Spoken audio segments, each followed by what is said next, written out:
조양호 회장의 부인이죠. 이명희 씨로 추정된다라고 표현을 해드려야 될 것 같아요. 이명희 씨로 추정되는 인물의 동영상이 공개가 됐는데 어떤 내용입니까? 네, 그러니까 2014년으로 추정이 됩니다. 예. 인천 하얏트 호텔이 막 건설하고 있던, 막 만들어지고 있던 그 시기에 벌어진 일인데요. 그 이명희 이루재단 이사장으로 추정되는, 지금 영상이 나오고 있는데 보시면 공사 현장이네요. 예, 그렇습니다. 저 검은색 저 여성입니다. 지금 누군가 공사 현장 안전모를 쓰고 있는 여성의 팔을 잡아당기고 이제 뭔가 위협을 가하니까 그 여성이 심지어 도망을 치고 있는 모습도 있고요. 분이 좀 덜 풀리는지 말리는 직원이 들고 있는 서류를 지금 설계도면 같은 서류를 저렇게 내팽개치고 보면 좀 상식적인 행동은 아닙니다. 뭔가 경호하는 분들도 보이고요.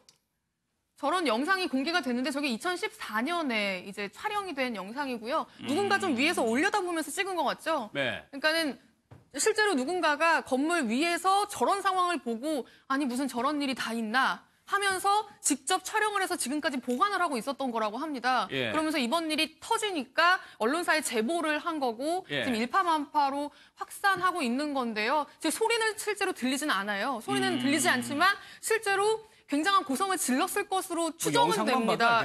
영상만 봐도 그런데요. 손가락질을 하다가 보시면 저 여성 있잖아요. 안전모를 쓰고 있는 저 이명희 이사장으로 추정되는 여성에게 굉장히 위협을 당하는 저 여성은 지금 그 호텔의 조경 공사를 담당하고 있는 이제 현장 관계자로 지금 추정이 되는데 뭔가 조경 공사에 대해서 마음에 들지 않는 부분이 있었는지 저 여성을 계속 질책하면서 하다가 저렇게 팔로 끌어당기고 밀치고 말리는 직원의 팔을 내팽개치면서 저 서류까지 집어 던지고 하는 어떤 행동이 이제 보여지면서 이제 논란이 커지고 있는데요. 일단 대한항공에서는 이명희 이사장이 맞는지 확인해 줄 수 없다. 그러니까 확인할 수 없다라는 입장입니다. 근데 손정ем에서 저 사람이 이명희 씨가 맞느냐, 주변의 증언들을 들어보면은 대략적으로 맞는 것 같다라는 좀 생각도 들어요. 제보자들은 이명희 씨가 맞다라는 것이고 만약 이렇게 언론 보도가 나갔는데 이명희 이사장이 아니라고 한다면 사실은 그룹이나 일가에서 지금쯤 어떤 법적인 문제 제기를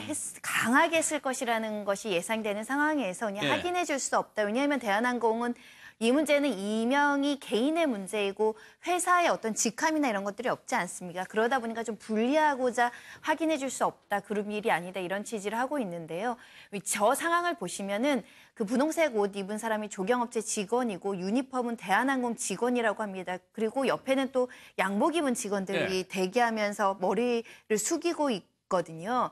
그러면 이렇게 한 10명 가까이 되는 직원들을 저렇게 고개를 숙일 만한 파워를 가진 사람은 누구이겠느냐. 작업복도 입지 않고 양복도 입지 않고 평상복에 저렇게 나이 많은 직원들한테 손가락질하면서 저렇게 발길질할 수 있는 지혜 있는 사람은 누구냐라고 했을 때는 이명희 이사장밖에는 지금 뭐 떠오르는 사람이 없다는 것이고요. 그리고 이 사람의 얼굴과 체격과 옷차림이나 이런 걸만 보면 알 수 있는 직원들은 하나같이 이명희 이사장이 맞다라고 있는 상황이기 때문에 뭐 지금은 추정이라고 나오긴 하지만 지금 뭐 회사 측에서는 그에 대해서 구체적으로 반박하고 있지는 않습니다. 뭐 믿을 만한 추정인 것 같아요. 근데 소정석 부장, 이 인천 하얏트 호텔이 한진그룹의 계열사로 되어 있는데 이명희 이사장은 전혀 여기하고 공식적으로 관계가 없는 거잖아요. 관계가 없죠. 뭐 지금 나오는 여러 가지 사례들을 보면 이명희 이사장은 저 하얏트 저 문제만이 아니고 평소에도 예를 들면 주말 같은 때도 임원들을 불러서 어떤 지시를 했고 거기에 대해서 말을 잘 듣지 않는 임원들 같은 경우에 어떤 신체적인 저기를 가한다든지 굉장히 심한 말을 한다든지 이런 일들이 드문 일이 아니었다라는 증언들이 나오고 있는 걸로 봐서는 이명희 이사장은 어떤 본인이 아무런 직함이 없음에도 불구하고 사실상 거의 그냥 뭐 조양호 회장과 비슷한 급으로 여러 가지 임원들을 대하고 막말을 하고 막 이랬던 것이 아닌가 뭐 그렇게 좀 보여집니다. 그러다 보니까 사실 공사 현장 저걸 찍은 동영상이 저게 굉장히 국민들 공분이 막 엊그제 그 조양호 회장이 딱 그 사과 기자회견을 하면서 두 딸들 경영일선에서 퇴진시키겠다라고 한 이후에 저게 나왔거든요. 그렇죠. 그러면서 굉장히 지금 공분을 끓게 하고 있는. 글로 보는 거하고 영상으로 확인한 거는 또 확연한 또 차이가 있는 거고요. 그런데 최현미 기자, 지금 이명희 사장에 대해서 이거 말고도 폭언에 심지어 폭행도 했다는 뭐 증언도 나오고 있어요. 네, 그러니까 지금 이 하얏트 호텔의 현장을 보셨잖아요. 그 당시 현장을 봤던 관계자들이 뭐라고 이야기를 하냐면 이명희 사장이 항상 현장을 방문해서 지시사항을 전달할 때 뭔가 마음에 들지 않는 일이 있으면 늘 저런 행태를 보였다는 거죠. 그러니까 저희는 처음 보는 입장에서 어떻게 그래도 그룹 총수의 아내가 직원들이 일하는 현장에서 저렇게 사실 어떻게 보면 행패라고도 볼 수 있는데 저렇게 행패나 난동을 부릴 수 있을까라고 좀 의문을 갖는데 직원들은 전혀 이상하지 않는 늘상 보던 어떤 모습이었다는 거죠. 그러면서 하얏트 호텔 전 직원은 뭐라고 이야기하냐면 이사장만 오면 다들 바들바들 떤다. 욕하는 건 일상이고 옆에서 듣기 민망할 정도의 언행을 항상 보여줬었다. 그리고 뭐 60 안팎인 굉장히 나이가 많은 이제 호텔 간부에게도 욕을 서슴지 않고 하고 뭐 커다란 화병을 집어던지는 일도 있고요. 심지어는 뜨거운 뚝배기를 던지는 일도 있었다고 합니다. 예. 여기서 끝나는 게 아니고 이제는 조양호 회장 본인에 대한 또 증언도 나오고 있습니다. 인터뷰 먼저 들어보겠습니다.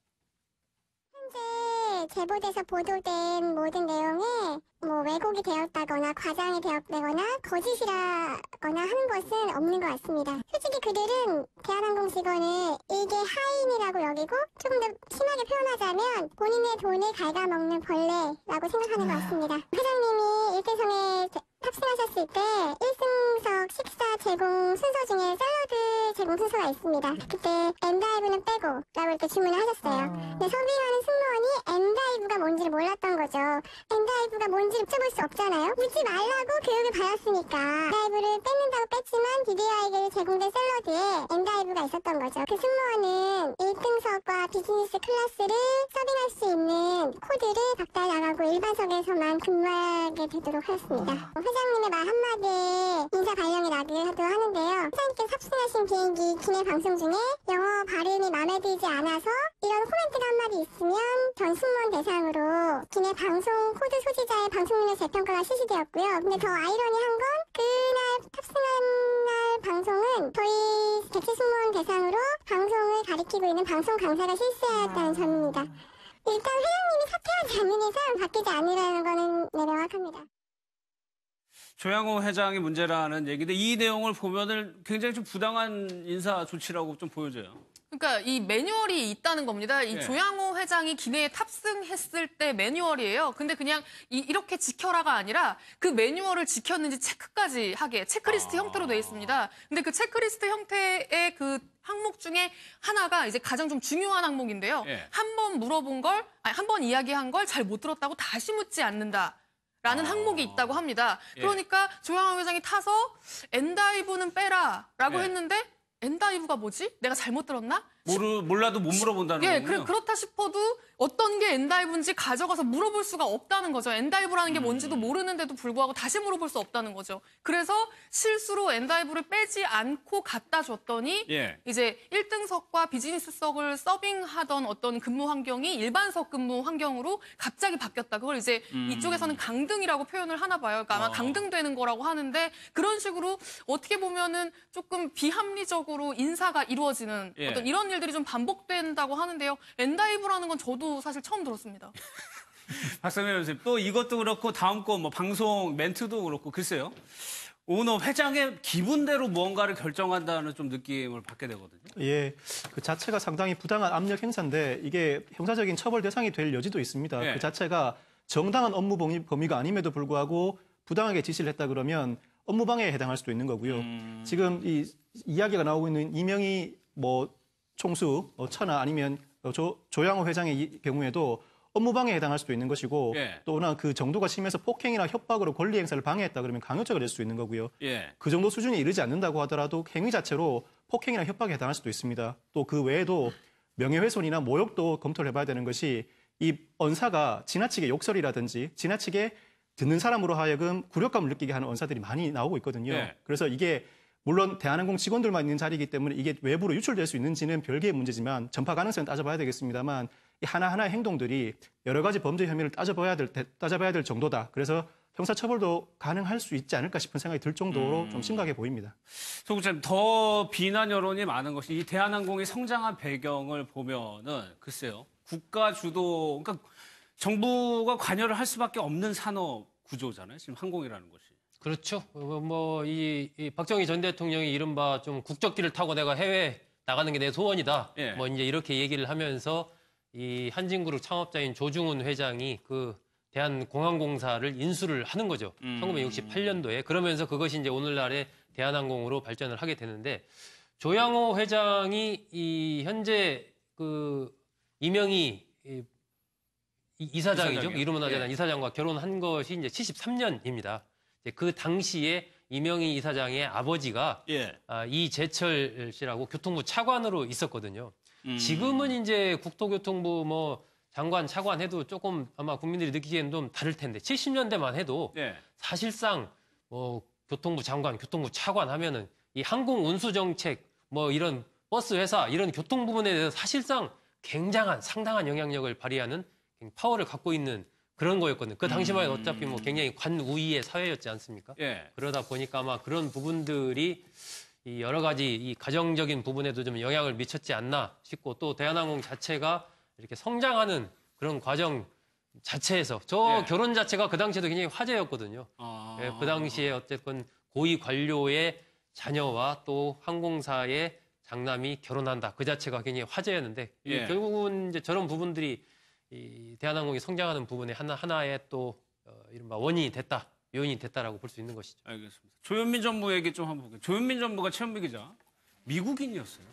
예, 그렇습니다. 1983년에 미국 하와이에서 태어났거든요. 예. 그렇게 태어나면 한국 국적과 미국 국적 동시에 갖는 이중 국적입니다. 그렇죠. 예. 그런 다음에 성인이 되면 둘 중에 하나를 선택을 해야 되거든요. 근데 그때 조현민 전무는 미국을 선택했습니다. 그래서 지금 사실상 그 미국인이고요. 이름이 지금 지네어 법정 서류에는 조 에밀리 리라고 지금 기재돼 있다고 합니다. 그래서 지금 외국인 같은 경우에는 우리나라 항공사의 등기이사로 재직할 수가 없거든요. 예. 그런데 2010년부터 2016년까지 거의 6년 넘게 등기이사로 재직했다는 사실이 알려지면서 지금 국토부도 지금 굉장히 난감한 상황이거든요. 지금 국토부도 이 부분에 대해서 당시에 뭔가 문제가 없었는지를 좀 들여다보고 있는 예. 그런 상황입니다. 그러면 손정현 변호사 지금 이 정도의 사회적 무리를 빚었다면 법무부가 강제 추방 이런 권한도 지금 가지고 있긴 하거든요. 일단은 출입국관리법에 따르면 외국인을 강제 추방할 수 있는 근거로 삼는 것이 대한민국의 어떤 공공의 이익, 사회 질서를 해치면은 추방할 수 있다라고 규정되어 있거든요. 예. 뭐 일례로는 우리나라 와서 외국인이 마약 사범을 일으킨다거나 뭐 관세법을 포탈한다든가 기타의 범죄 행위를 했을 때는 추방을 할 수 있는 여지가 있고 대표적으로는 외국인의 신분인 유승준 씨가 군대 문제가 그렇죠. 예. 문제가 돼서 지금까지 한국에 들어오고 있지 못하는데 지금 이런 관련된 청원이 아주 물밀듯이 청와대 민원까지 올라오고 있는데요. 일단은 강제 퇴거, 입국 금지 해달라 우리나라의 사회 질서를 해치고 국민들한테 이런 소위 갑질 문제로 인해서 심각한 사회적인 어떤 상처를 주고 있다라고 해서 국민들이 많이 호소하고 있는데요.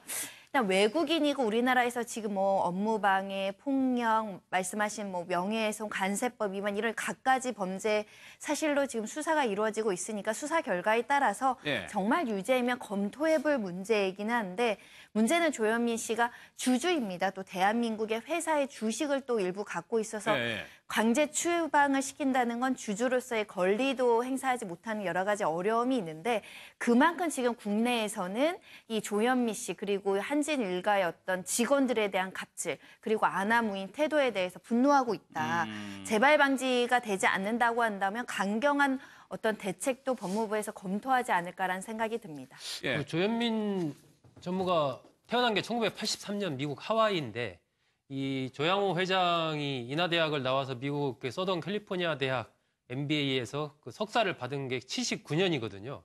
그리고 나서 그 이후에 미국에 특별히 체류했다는 기록 같은 것은 없던데 저는 그래서 저걸 어쨌든 이 조현민 전무가 미국인이라는 걸 이번에 알았는데 83년 예. 그러면 혹시 저 시점이 이른바 과거에 많이 그 얘기가 됐던 이른바 원정 출산 예. 이런 것과 혹시 관련이 있지는 않나 하는 그런 생각이 좀 들더라고요. 그 부분도 예. 한번 확인해 볼 필요는 좀 있을 것 같습니다. 그러면 박성민 변호사 어떤 처벌 조현민 전무가 어떤 처벌을 받느냐에 따라서 그게 좀 영향을 받을 수가 있겠네요. 물론입니다. 지금 수사하고 있는 서울 강서경찰서가 조현민 전무와 그리고 임원들 그리고 광고 대행사 업체 직원들 핸드폰을 디지털 포렌식 작업을 하고 있는데요. 예. 디지털 포렌식이라는 거는 삭제된 그 수발신 내역이나 그리고 자료들을 분석하는 그 분석 결과를 말합니다.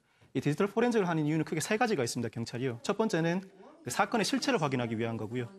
그 당시에 어떤 일이 있었는지를 그 뒤에 주고받은 문자 메시지를 통해서 확인해 보는 거죠. 예. 두 번째는 증거인멸이나 입맞추기 정황을 확인해 보는 겁니다. 물론 자신의 범행에 대해서 증거를 인멸한 건 증거인멸죄가 되지는 않습니다만 증거인멸을 했다든지 입맞추기를 한다 그러면 신병 처리에 중요한 참고 자료가 됩니다. 예. 향후 신병 처리에. 또 세 번째는 만약 이 사건이 있고 난 다음에 그 피해자를 향해서 수사관서에 자신의 범행에 대해서 진술하지 않거나 자료를 제출하지 말라고 회유하거나 협박한 정황이 드러난다 그러면 예. 특가법상 보복 목적 범죄 처벌 등에 관한 규정이 있습니다. 굉장히 가중처벌됩니다. 단순 폭행 협박하고 차원이 다릅니다. 그런 혐의도 확인해 보기 위해서 지금 디지털 포렌식을 하고 있는데 예. 지금 경찰이 염두에 두고 있는 것은 상습 폭행과 업무방해입니다. 이 폭행이 한 번에 일회성이 그친 것이 아니라 광고 대행 업체 등 직원에 대해서도 상습적으로 발생했다. 예. 상습 폭행이 되면 단순 폭행과 달라서 직원이나 광고 대행 업체가 처벌을 원하지 않는다고 하더라도 처벌할 수가 있습니다. 거기다 업무방해죄라고 해서 이미 회사에서 결정된 광고 대행 업체 선정 과정을 본인이 기분 내키지 않는다고 그걸 판을 갈아엎는다. 그 자체가 회사의 업무를 방해한 것이다. 그래서 업무방해에 대해서도 집중해서 수사를 하고 있습니다. 알겠습니다.